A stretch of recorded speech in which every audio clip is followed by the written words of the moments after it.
You're listening to PatchBay on tymkrs. Welcome to PatchBay, conversational podcast all about audio equipment, music, audio engineering, recording, live sound, and evidently zombie role-playing games. There we go. I'll put a link in the show notes. And that's all the time it gets now. So, Colin. Yep. Yep. Oh, you're breaking up there, Shane. We're recording a podcast here. Pay attention. I'm paying attention. Shane's breaking up. His internet's slow. Oh, am I breaking up? Maybe a Of course little. you are. Maybe. I was breaking up to begin with, but Colin, at one point in time, we got to do this super duper Canadian A's like the whole show just to really annoy Whisker. Oh, that won't annoy me. I use that word too. I'm from far enough north, right? That's true too, eh? We went for donuts yesterday. Anyway. All right, what do we want to talk about today, guys? I don't know. I squeezed in a lot last week, so I might be good. There's so much going around here. I can't even keep track of what I talked about and what I haven't. Okay, I have a little thing. Recording one of the bands I just did lately, I got to record a orange Tiny Terror amplifier, and they have two different versions of it. There's the regular Tiny Terror amp, which is 7 watts, switchable to 15, and apparently you could run a 4x12 off of.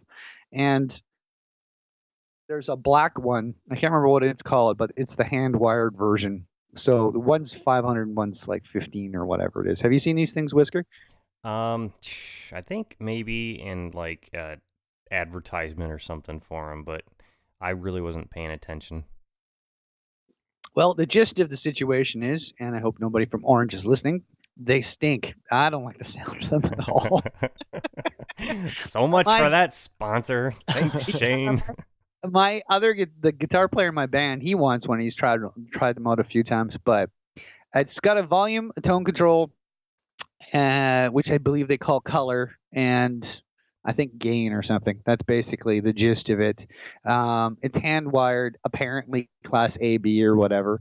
But just recording it with it was modified Mexican Strat with Texas single coil special wound pickups or whatever. It sounded like junk to me. There was no definition in the amp. I mean, I think if you were just a sort of straight ahead rhythm guy or whatever, it'd probably be fine. But yeah, it just lacked any kind of yumminess to it, or at least for me anyway. But yeah, when I recorded it with this band, it just was like so difficult to have it sit in the mix. It just wasn't a very good recording amp. I mean, maybe it's fun for playing live with a band or whatever. But Colin, have you ever heard any of those? Do they come with drumsticks? No, sorry. Yeah, I haven't heard of them. Sorry. No, actually, you know what? I think I've heard mention of one of these little Tiny Terror amps before. I don't think I've actually heard one, but I've heard about them before. Yeah, well, Orange has apparently been, around for quite a long time, and a lot of guys use their amps, but this one for me, I don't know. I know they have combos that are a little bit less money and stuff like that, but not exciting. I was going to mention some of the guys in your band were trying out some handmade amps, eh? Yeah, they were. Local guy here has been making some amps, and they've been trying them out. Yeah, and what's the company name again? Do you remember? Yeah, it's Rev Amplification. It's a guy, his name is Dan, and he's just started up his little amp company. So it's handmade amps here in Winnipeg, local made. Nice. And it's REVV, I believe. I'll put a link in the show notes. But they have some samples on the site, and they sound really good. And they're not just straight ahead metal amps, from what I gather. They're kind of pretty versatile from the sounds that I heard, anyway. Well, even the clean stuff, like there's a few spots on some of our songs where it goes back to clean again, and even the clean sounds they're really nice. I got a really, really good clean sound out of my Epiphone Valve Junior off that Dano. Eddie's Dan Electro. After I put those new strings on it, oh my gosh, so good. Turn it down to half or so on that Epiphone, and that clean with that guitar, it's got that perfect jangle that you're always looking for but never can quite get. Right. I actually have to go and get one of those things. For the price of those, they have gone up a little bit because guys have been modding the crap out of them. Yeah, and if you do get one, let me know and I'll explain to you how to do the jumper mod to it. It'd take you 2 seconds and totally worth it. And so what does the jumper mod do? Basically, it's kind of sparkly, I guess. Oh, okay. And you clip this jumper on the circuit board, and all the low end comes back into it, and it's Slick. Yeah. Slick.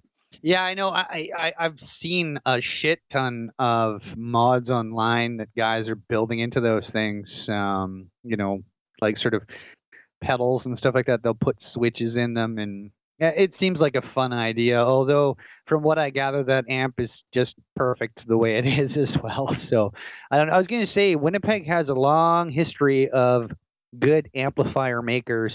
One of the guys in your band plays a Garnet, right? Colin? Yeah, well, it's a hot rodded Garnet. It's a Session Man that's been upgraded. What did he hot rod it with?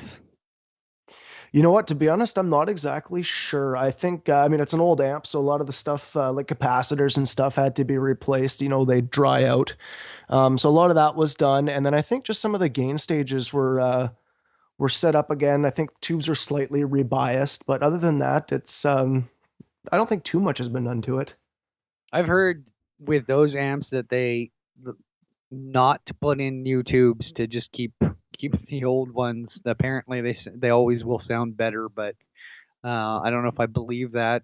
I don't know. I've got a Garnet Little Rock that's sitting on my wife's dad's counter. He's supposed to be working on it eventually, so I may put messes in it. We'll see what happens. There's one tube and it's an S37N, which is apparently a fairly oddball one, so it might stay with an original there if the tube's okay, I guess. But yeah, anyway, Garnet amps are clearly they're still made, but they're not made by the guy who originally made them, because he unfortunately passed away a few years ago. But there's been a long line of good amplifiers made in Winnipeg over the years. So there's another guy called Red Rock Amps in Winnipeg right now that's also making amps too and doing fixer-uppers and stuff like that. Anyway, I can't wait to start on my amp project that I've got sitting in the lab here. I'm excited about that one. It's gonna be awesome. That's that Tombstone radio amp that you're planning on building? Yeah, the 1936 Philco radio, and I'm putting the 25 watt Leslie amplifier in there. Yeah, probably. Yeah, that's one of those projects I've been looking forward to hearing an update on. Yeah, it sounds like a really nice project. On that one, we're gonna do like a completely full blown, every step of the way HD video production on how we did it. So look forward to that on the YouTube channel as well. Oh, I'll be looking forward to that. But yeah, I can't wait to get that started. I had all the parts ready to go before I left for my trip, and they were sitting there, and I was like just going nuts. I wanted to work on it. I want to work on it, and then I have to go out of town for 3 weeks, and I get back, and flooding, and power outages, and websites broken, and I still haven't got to do anything with it. And you still had a good time on your trip, though. Yes, but honestly, I kind of wanted the whole time just to go home and work on that, because seriously, it's badass. That's so geeky. It's like you're on a trip having fun in the sun. Like, I'd rather be home in my lab. I know exactly how that feels. That's usually the case for me too. But unless it's gorgeous outside, then it's sort of backwards and forwards. It's currently piss and rain right now in Winnipeg for the last 3 days. So yeah, I need some projects right now. I actually need to buy a friggin' soldering gun. That's what I need to do. You still don't have one? I thought you found one at work. I did, but that one does not work, apparently. So, I found a soldering iron, but it did not want to fire up and get warm. So I'm guessing that's why it was still sitting at work in a junk heap pile. But I still can't remember the friggin' name. I know you were saying, was it the soldering iron or the? Because I also found. Oh, you found that meter. I was saying that if it's a fluke, make sure you take good care of it. Yeah, it's a fluke, right? Yeah, I can't remember the friggin' name on that one. You couldn't remember it last time either, Shane. This is not new. I know. This is not new information. Go back to the show notes. Shane still doesn't know what friggin'. Okay. Anyway.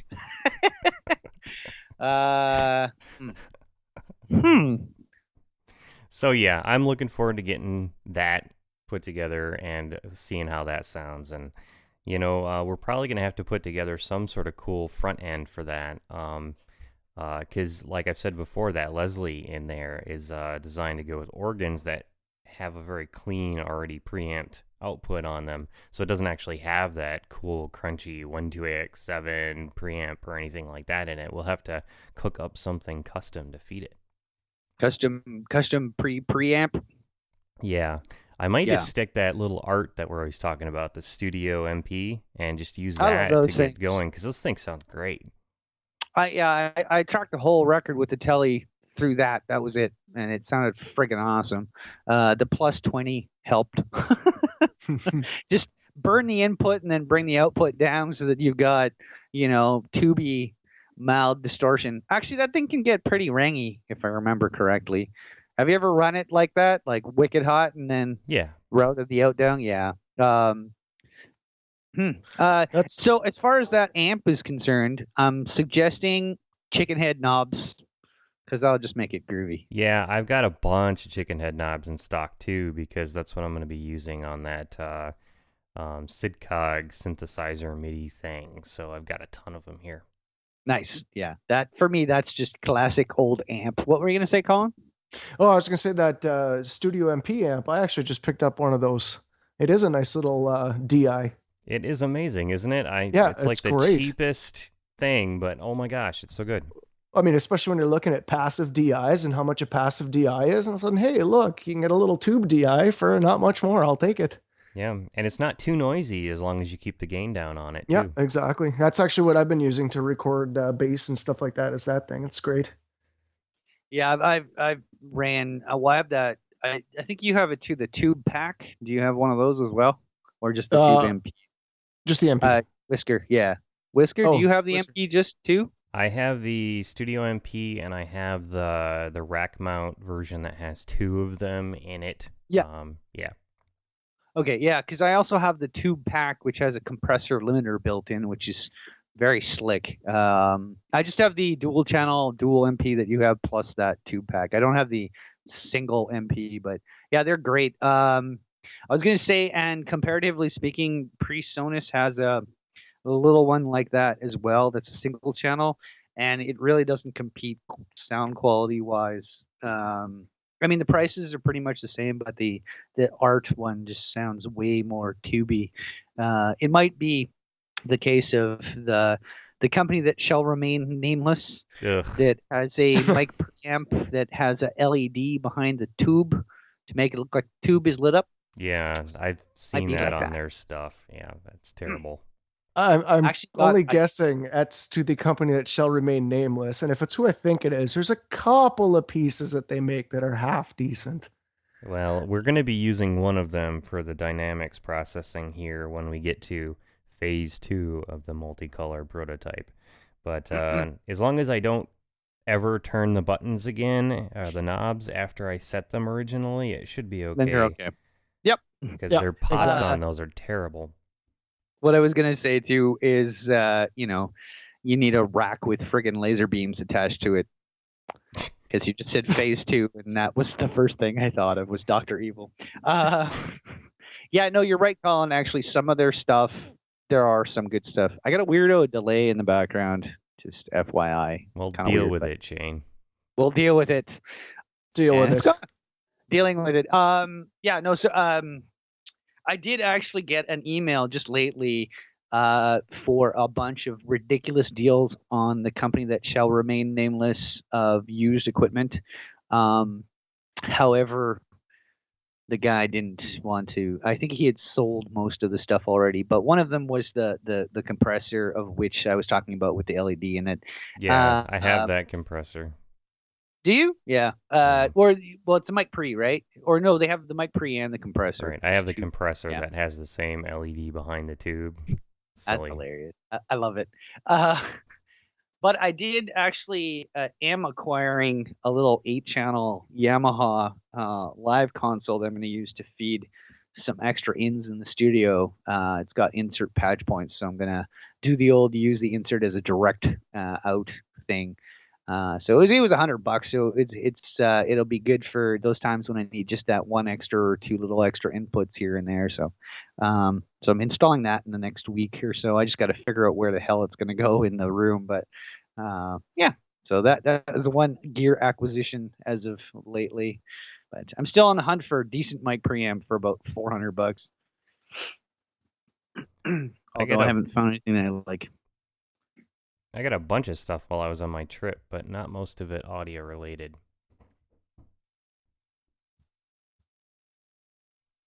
Yeah. Well, like what kind of stuff? Oh, mostly just Not electronic stuff, but Electronic. yeah, a bunch of hacking stuff. But yeah, most of the audio stuff around here, the new gear was right before the trip, and we really got to cover most of it already, so we're clear there. This is all good. Yeah, no. I recently tried out PreSonus. I was talking about their tube preamp, but I recently tried out their Eureka channel strip, and I quite liked it because it's one of those ones that's not just a mic pre. It's got an EQ and a compressor in it, and I think it even has a de-esser as well, which is I never really de-essed to tape, but or hard disk as it were. But I quite liked the preamp, so that might be the going down the chain pretty soon. And the other weird big news that I have coming up is that the big old recording room that I use, I might be moving to the smaller room, which is kind of balls, but also sort of a good thing in the long run. But anyway, so that might be a big change. So I'll have lots to talk about that in the summer when I do the move on that.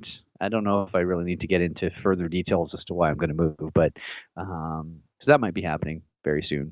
Okay, Anyway. well, I'm interested to hear about it when you're ready to talk details. Yeah. Yeah. Well, the gist of the move, and I love that big room for the simple sake that you can track a whole band in there, no problem. The gist is the studio doesn't make money like it used to, and that's a lot of floor space. And if you think about like the Apple Store, they know exactly how much money each square foot in those buildings make and where to place the products for them to sell better. You know what I mean? So with that sort of formula, I was sort of saying to my boss, because he's kind of running out of room, I might move back to the old sort of B studio where I sort of started. So that's sort of for me, that's kind of the one kind of nice point for me was that it then becomes sort of my room and also my office, and I can sort of do what I want with it. So that's the one, I guess, benefit on my end. But yeah, losing the big room is going to kind of probably blow because that's sort of what everybody is used to. But like I said, studio business isn't what it used to be. So that might be the plan. So probably this summer, and I'll talk about moving stuff over and gear rewiring and things like that when we get into it. So you get to do a rewire that's bigger than the one that I've been working on. That's cool. Kind of. Yeah, it should be fun. I know exactly what I'm going to do, and I probably will have 4 hours to do it. So the one thing I'm definitely going to do though is, which I've talked about before, but the old vacuum cleaner hoses for the cables, you know, just so you don't see them as much, that kind of stuff. Just make it really nice and clean and yada yada yada. But it's a smaller room to mix in, so it's probably going to take me a little bit of time to get used to what everything sounds like in that room. If I remember correctly, I had difficulty getting good sounding mixes out of that room, and that might have just been the fact that I was a noob at the time too. But probably. Yeah, so I'm curious to know how I react once I get back in there. But yeah, my excitement about moving back in there is just that it's less space to have to take care of and stuff like that. So, and I may even build a ISO booth within, because it's only a one booth room. So we'll see what ends up happening. I'd love to build an amp isolation box. Hey, that'd be cool. Yeah, just for the sake, it would just be really handy. And then you can always sort of, like, if you want some ambience, you know, open the top cover or whatever. So that might be in the works as well. We'll just sort of see what kind of fundulation we can come up with. But first things first, I think I would probably build an isolation booth. But Yeah. So going back to those guitar amp isolation boxes, I've had a few discussions with some guys about those. When's a good time to use them, and when's a good time to not use them? Yeah, you had sort of talked to me about that before. Yeah, a little bit. I like the guy in your band. Did he end up trying one out? No, we haven't gotten that far yet. So far, the only recording we've done, I let you listen to that track there Friday night, and that was just out in his basement. That was it. Yeah, it sounded good. Yeah, I guess I mean, if you were tracking, tracking a band live in the room and you're really worrying about the drums, then that's when having the amp isolation box would be, the bee's knees, as it were. I'm actually what I'm talking about though is actually building a basically closet for an amp inside the room that I can, close and have cables run in and out of, and a mic and that kind of stuff. Maybe wire up a snake on the inside of the box or whatever. Not enough for a 4x12, but it definitely enough to fit a combo in or whatever. But right. Yeah, I can't see the use of those things live, to tell you the honest to God truth. But I mean, the only thing that I can really think of live is just having a little bit more control over what's getting in on that input. But other than that, yeah. Yeah, I mean, you know how it is, Colin. We were having this discussion about the monitoring at our last gig, and like previous to the gig that you did the sound on, and it was like stadium volume on the stage. So, I mean, having an amp isolated there wouldn't have made, no difference. Wouldn't have made any difference, yeah. It wouldn't have made a difference at all. Like, it was just, but I mean, yeah, if you were, playing maybe in an orchestra in a pit or something, and you had a, decent amp that you wanted to get louder to get some crunch out of, I could see it being used in a situation like that. Or like, tracking in the studio where you want to have stuff fairly clean. But a lot of times what I've done, and guitar players aren't always entirely enthusiastic about it, but normally guitar players will want to go back and redo stuff anyway. So what I've done is I've tracked guys with pods live in the studio and then just went back and re-recorded guitars through guitar amps and stuff like that anyway, just for the sake of the only loud thing in the room being the drums at that point then, Yeah, so that's kind of along the lines I was thinking of, as the isolation box to record when, if you're doing a scratch track, everybody was playing all at once. But like you said, I mean, so many people want to go back and just redo it. And I think in my case, or the stuff that I've done so far, just throwing a mic up in front of a cab in the basement, and it seems to get the sound that everybody's looking for. So at least for my situation. You can't go wrong with a 57 in front of an amp. Like, exactly. 9 times out of 10, it's always going to work. Interestingly enough, I don't think they used a 57 on my amp live that night. I think they were using a 58 actually. Was it?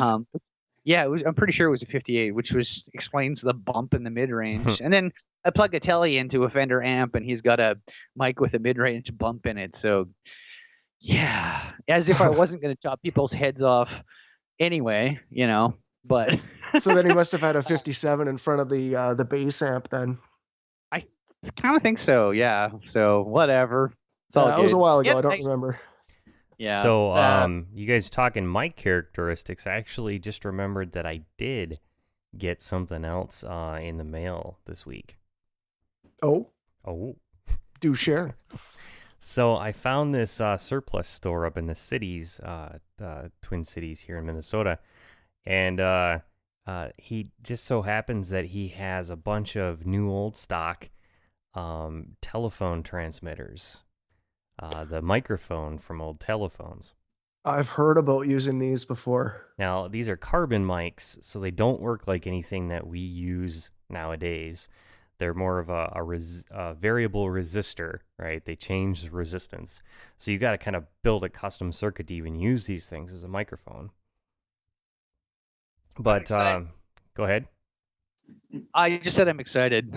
So keep going. You guys have heard the Green Bullet, right? Yeah. So it's going to be a similar sound to that, but even more so. And what I was thinking about doing, I ordered 2 of these things just to play. And if I can get a cool little preamp circuit put together that works with these things, I'm going to build 2 like really nice handmade carbon microphones that have stands and all that sort of, awesome nonsense. Maybe spring mount one of them or something in a ring. Yeah, and then I'm going to keep one, whichever one I like better. I'm going to keep it here in the studio for using, and then I'm going to sell off the other one as sort of a fundraiser for PatchBay stuff. Good idea. I like it. And sign it. I like the idea of handmade. I always like the idea of handmade, but handmade mic, that's really nifty. So are you going to put an XLR jack on it then? Yeah, well, it'll probably actually have a line output, because I'm probably going to end up doing a preamplification system up to the line level and then just run it that way, because they don't behave the same way as modern microphones. So to safely interface it to the studio equipment here, I think it would probably be better if it were just a nice clean line level signal. Yeah. I agree with you. I'd be very curious to hear what that sounds like on the cigar box guitar or. Well, you've heard some of our music, Shane, and you take the cigar box guitar that I'm working on with that Omar cigarette tin, that Tombstone radio, and then you use something like this as a microphone for Addie to sing into, like zombie folk rock stomping music or something. It'd be badass. It's badassery at its finest, basically. Hell yeah. No, it totally falls in with the whole shtick for sure. So that's my mic characteristics, sort of plan for the month or whatever. Thing I think rolls off at 1,000. Yeah. 600 anyway. So. Well, when I was looking at mics a while ago, I was actually looking at one of those green bullet microphones, and I saw another company that actually takes old payphone receivers, and it's the whole tamper-proof payphone receiver with still the big steel armored connector on it. They just stick an XLR jack on it, and there's a few sound bites from that, and that gives that really distorted nasally sound out of it, and it looks like a pretty cool product. And then again, because the phone receivers are designed to help reject unwanted noise, they're also really good on stage for reducing feedback. Yeah, it would be really hard to get one of those things to feedback. By the way, the distortion on those things is probably because they're not doing it quite right. Those mics can actually have a very, very clean sound, but, obviously rolled off, depending on how you set up the preamplification circuit, because it's kind of like a condenser. You know how you need to apply, a voltage potential to one of the plates on the capacitive element in the microphone. It's kind of like that. You have to apply a voltage through the resistive element and then watch and see how the voltage on the other side changes. I was going to say I could hear Whisker's credit card going when you were talking about the telephone, like, give me the link to the website. Goodness, no. I build this kind of stuff, man. I was going to say, though, where can you find a payphone nowadays, though? That's I was going to say the first payphone. Actually, guys, one of the places where I stayed on our epic road trip is at Joe Grand's house. He's one of the hackers from the Loft in Boston back in the day, and he's also on Prototype This. You guys may have seen that show on Discovery. So he's like really old school hacker phone freaker guy, right? And in the basement of the house, whatever, that I stayed in, the telephone for that level is a payphone that he hacked to work as the landline phone for his house. That's awesome. I saw on one of those American Pickers or whatever, and there was a guy who had a wired like an old phone booth in his house. Like he went and got one of those sort of like English ones or whatever, like the Doctor Who kind of thing, and had it wired as the home phone, which I just thought was hilarious. But that's cool actually. Yeah, that's fun. Old audio technology, even if it wasn't ever intended for recording studios and music stuff, don't ignore that stuff, guys. It's all worth exploring and figuring out what we can use to get unique and cool sounds and noises out of. Like last week I was playing with that little children's toy that I hacked to get some funny sounds out of it, and this week we're talking about telephones. There's no end to the number of things that make noises that we can record and sample and use for things. So anyway, we're out of time. Is there anything else that you guys needed to bring up? No, I'm good. No, I can't think of anything. All right. Well, thank you everyone out there for listening. You can find this show every Friday at patchbay.tv. There's an RSS feed there on the page if you want to have it automatically downloaded without having to check it. It works on your phone, iTunes, whatever podcatcher you want to use. I also added a link on there this week for iPhones directly. You can just pop the link and it'll automatically subscribe without having to do any copy or paste or anything like that. So, yeah, that's it for us. We'll see you guys next week.